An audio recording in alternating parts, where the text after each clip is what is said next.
a good parable. I really like this parable. But I've got really bad news about that parable for you. Really awful, terrible news. And that news is that when you read that parable, you're not Lazarus. You're not. You're just not Lazarus. It's just the truth. The good news is that you're not the rich man either. You're not the rich man yet, because in that parable, the afterlife happens, and those two characters meet their destinies. And you're not Lazarus, well, because you're sitting here at Carson-Newman. You're not outside someone's gates having a dog lick your sores, so that's why I'm pretty confident that you're not Lazarus. The reason I think you're not the rich man is because you're not dead yet, but I think it's very possible that's the only thing dividing you and me from being the rich man. And so the good news is that right now you're the brothers and the sisters of the rich man left behind. Your story's not over yet. We're still here and we've still got a chance. And so if that's the truth of this parable, if we got to figure out who we are in this parable and what we're going to do about it, we should probably find out why the rich man is where the rich man is and why Lazarus is where Lazarus is. We don't have a lot of information to figure that out. But we do have the two characters, right? We have the rich man, we have Lazarus, and we have Jesus telling us this parable here in the Gospel of Luke. And I don't know if you know a whole lot about parables, but this is the only parable where there's a character named. All the other parables talk about unnamed characters. You hear about fathers and sons and slaves and masters and vineyard owners and workers. In this one you have the rich man and you have Lazarus, this named character in this parable. This named character who sits outside of a gate hungry, having nothing, having his sores licked by dogs. And I think the reason that this character is named here is because it humanizes Lazarus. Here at Carson-Newman, we do a lot of things to serve other people, and I think there's a lot of conversation that goes on here about those who are less fortunate in a lot of ways. And I think at times that we can start to divide ourselves from those people by using terms like the homeless population, or those people over there. But when you start putting names to people, it makes it a lot more human. I think the name of the rich man matters, not that we have a name for him, but I think that title matters because he's the rich man, and he's not with Abraham. He's not the foolish man who ended up not with Abraham. He's not the unbeliever who ended up not with Abraham. He's not the one who didn't know Jesus. He's not the one who only heard and did not do. He is the rich man. And that is the only condemnation we have of this man, and yet he ends up away from Abraham in agony, asking for only a drop of water on his tongue. And that's terrifying. Because I know a lot of us here in college, I'm in college too, as you've probably gathered at this point, and every week I do budget for my meals. I'm married, and we go through every week and we budget out our meals, and I know that we think sometimes that, hey, I'm not the rich man. I had rice 3 times for dinner this week. How on earth can I be considered the rich man? But again, like I said, I know that you're not Lazarus because you're here. You're sitting here at a university in an air-conditioned building on pews that are at least slightly padded, and that's how I know that you're rich. And that should scare you, because in this parable that Jesus said, that was the only condemnation of this man who ended up away from Abraham and away from God. The thing is that's not what the parable ends. The parable could have ended with just these two people going separate ways, and we would have been left with this condemnation of the rich man and this glorification of Lazarus, and it would have been a little bit hard for us to handle, and it would have been a good parable. But I think what this makes this parable great is the conversation that happens after with the rich man and Abraham. The rich man says, Abraham, I have 5 brothers. Send someone to them, please. And Abraham says, the law and the prophets are enough. That's enough. That's all they need to know what they're supposed to do. And again, I think that that's very powerful for us today. Because there's a lot of times as I hang out here and as I hang out at church and as I spend a lot of my time around other Christian people, we talk a lot about what we're willing to do. We say all the time, I'm willing to die for my faith. And then we subtly pat ourselves on the back for that stand that we just made for our faith. We say we're willing to help out other people. We say we're willing to do this and we're willing to do that. We're willing to give up all that we have for the gospel. Because after all, that's what Jesus called us to do, right? Jesus called for us to be willing to give up everything we have. I believe that the word willing in our Christian vocabulary is the most dangerous word that we possess. Because once we start talking about what we're willing to do, we begin to separate ourselves from that action that we must take. And we say we're willing if only God would call me to do this. I would be willing to help someone out if only God would show me who to help. I would be willing to stand up for my faith if only God would show me who to stand up to. I'd be willing to share the gospel if only God would speak to me and tell me who to share it with. I think this parable tells us that the law and the prophets are enough. If you're sitting there and you're waiting for the voice of God to come booming out of heaven and to instruct you on who to talk to, the law and the prophets are enough. I mean, Abraham says to Lazarus, and there's a little bit of irony here in this parable, he says, if the law and the prophets are enough, even a man coming back from the dead isn't going to be enough. We have even that. We've got Jesus Christ who died and came back. And yet we still sit here and say, I'm willing to do whatever you want, God. Whatever you would have me do, I am willing. And I think God is sitting up there saying, just go do something. Quit telling me how willing you are to do it and just go do it. And I think that this is something that's incredibly important because all around us, all around our world, all around our nation, all around our state, all around our school, all around our city, everywhere, there are people who are in need who don't have a place to go for help. And here we sit, being willing to help those, and yet we're not doing anything so much of the time. Let me tell you why I think this is so important. I have this fear about the church and about myself and about us. And my fear is that we're all going to turn into 12-year-old Harrison. And I know you guys didn't have the opportunity to know 12-year-old Harrison, so I have a picture of him up there for you. That's me on the left. That's my cousin Christopher there on the right. I think he's about 10 there. He doesn't know that picture's up there, but he goes to Florida State, and so he doesn't need to know about it. But that's 12-year-old Harrison. I'm wearing my Indianapolis Colts shirt. I'm at Disney World with my family. It's probably raining, hence the poncho, which I think is a great touch to this picture.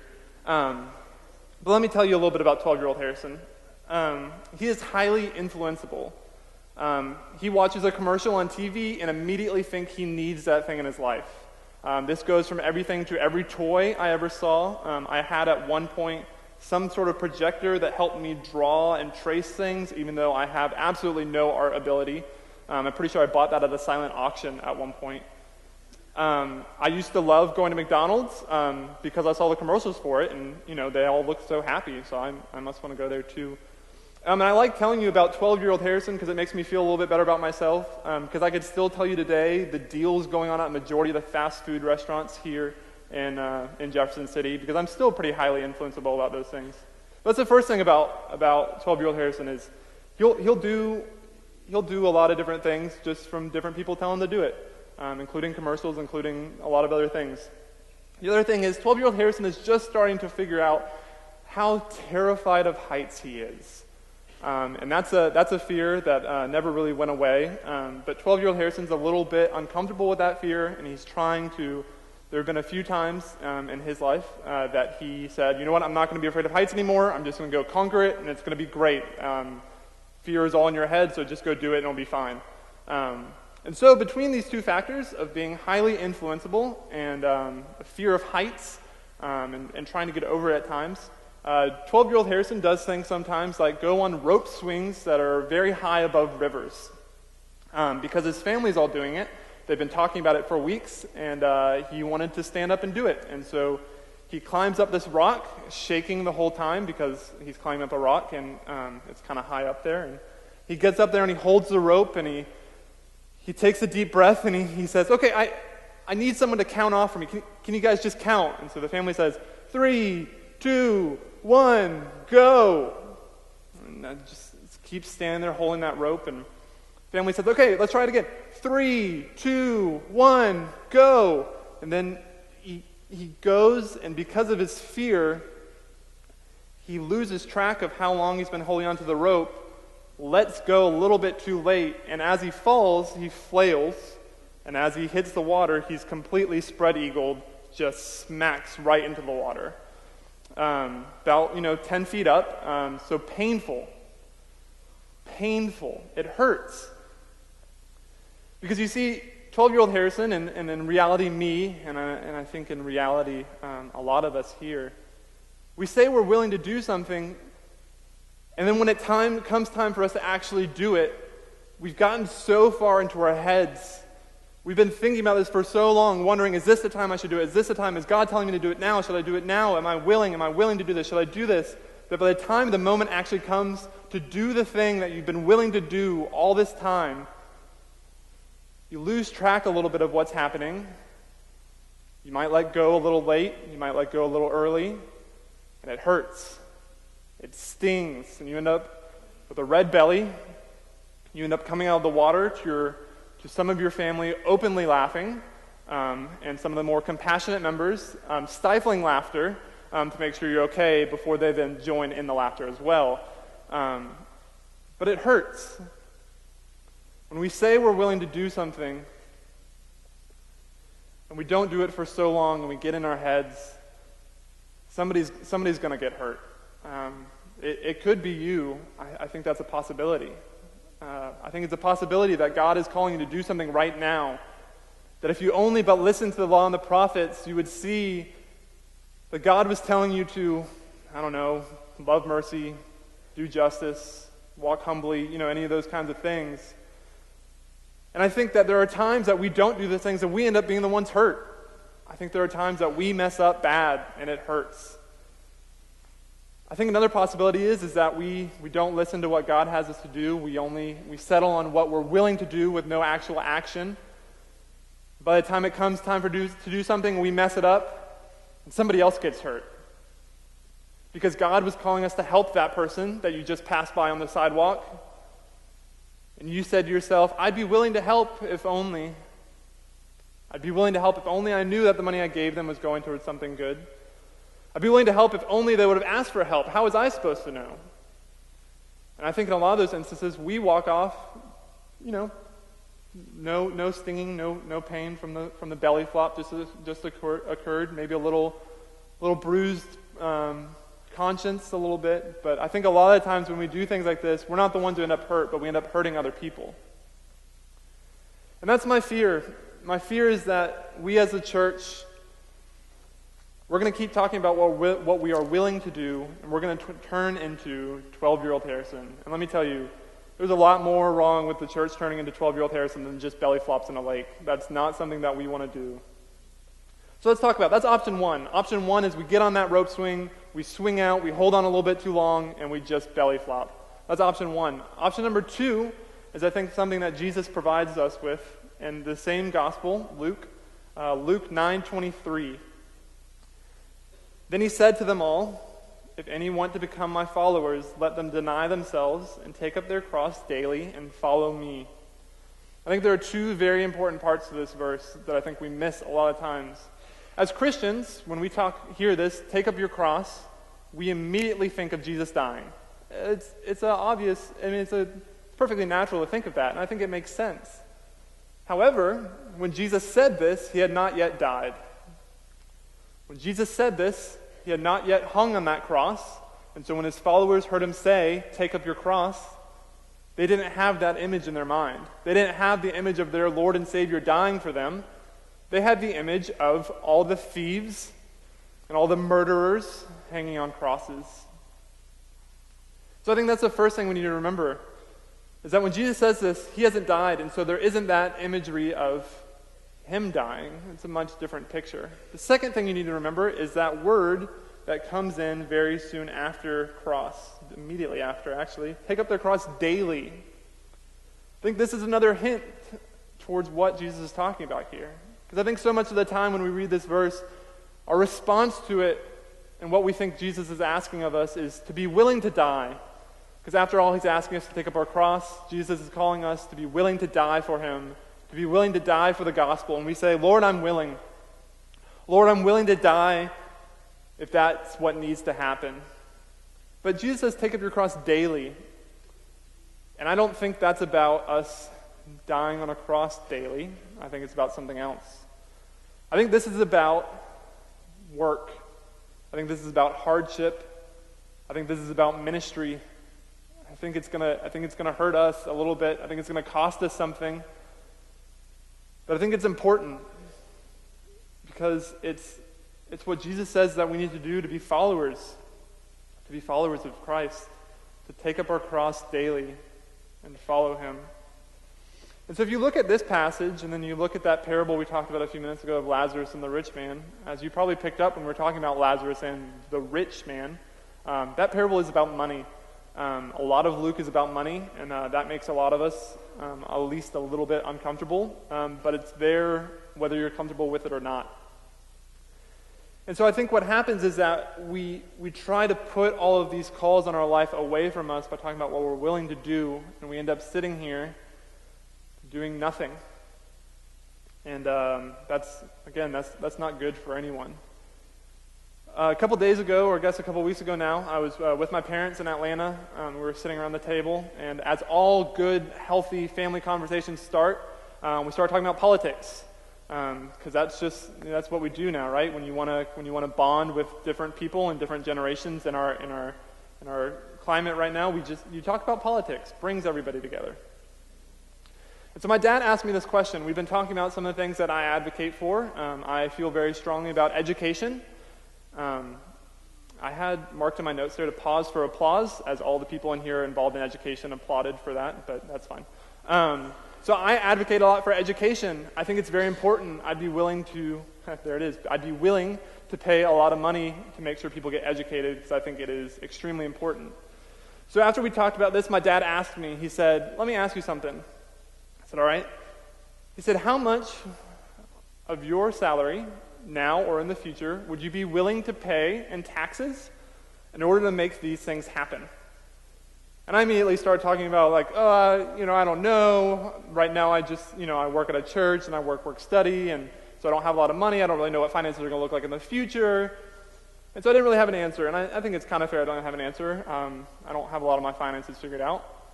But as I started thinking about that a little bit more, it made me think, how much would I be willing to pay of my income to make the things happen that I advocate for so strongly? How much would I be willing to pay? And then I began to think, how much would I be willing? That's it right there. That's what I've been thinking about for so long, that word willing, and here I am asking myself what I am willing to do. See, when I was younger, a little bit older than 12-year-old Harrison, I think, about 13, I joined a marching band when I was in 6th grade. And I played the baritone. And if you don't know what the baritone is, that's okay. Just picture a oversized trumpet, and you'll be pretty close. I played the baritone in marching band, and I was in 6th grader, and the only other baritone player in our school was a senior named Andy Maxey. And I went to band camp during the summer, and I didn't know what to do at all. And he was the chaplain of our marching band. I went to a Christian school. And he was the other baritone player, and so he pretty much took me under his wing and taught me how to play the baritone for those 2 weeks during band camp. And I really looked up to him. I was in 6th grade. I had a sister who was a freshman in high school at that point. But if any of you have siblings, you probably know that as a ninth grader, my sister didn't really want her 6th grade brother hanging out with her. So the only other person I knew in band was this senior, Andy Maxey. And so I would sit with him at lunch every day, and he would talk to me, and he would eat lunch with me. And so I looked forward to learning more from him. I wanted to learn more from him about playing the baritone. Everybody liked him. He was a great guy, one of the nicest people I've ever met, chaplain. But then on the first day of his senior year, the first day of my 6th grade year, the high school went on a retreat to a retreat center that had a lake. And one thing I haven't told you about Andy is that he had epilepsy.